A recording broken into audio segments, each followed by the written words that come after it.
Magiging maaliwalas umano ang lagay ng panahon sa malaking bahagi ng bansa ayon sa Pag-asa. Alamin natin ang magiging panahon sa mga susunod na oras at araw mula kay Earl Figuracion live sa Pag-asa DOST. Earl, magandang hapon sa iyo.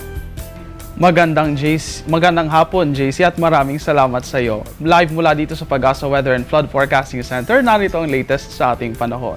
Ayon nga sa Pag-asa, ay maganda ang panahon at apektado pa rin ang malaking bahagi ng bansa ng hanging amihan. Partikular, ang southern part ng Luzon at ang Visayas ay naapektuhan nito. Ayon sa Pag-asa, maaaring lumakas pang muli ang hanging amihan sa Huwebes o sa Biyernes. Samantala, tuluyan ng tumungo pahilaga ang low pressure area na huling namataan dito malapit sa bansang Hapon at hindi na nito nililihis ang hanging amihan mula sa ating bansa.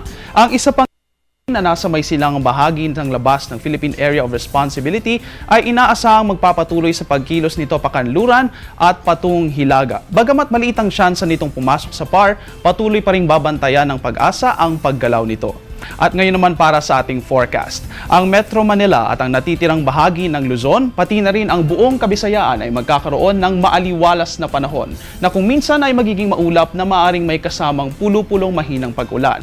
Habang ang buong Mindanao naman ay makakaranas ng bahagyang maulap hanggang sa maulap na may kasamang pag-ulan o pagkidlat-pagkulog na panahon, lalo na pagkasapit ng hapon.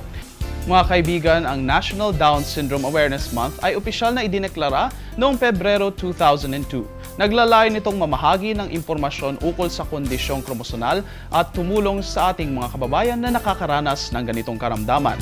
Kasama sa adhikaing ito ang Department of Health, Department of Education, Department of Labor and Employment at iba pang ahensya ng gobyerno at non-government organizations.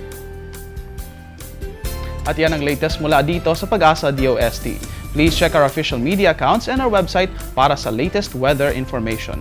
Mula dito sa Panahon TV, ako po ang inyong weather guide, Earl Figuracion, na nagsasabing ang hamon ng panahon ay landas sa pag-ahon. Balik sa iyo, JC. Maraming salamat sa iyo, Weather Guy Earl Figuracion.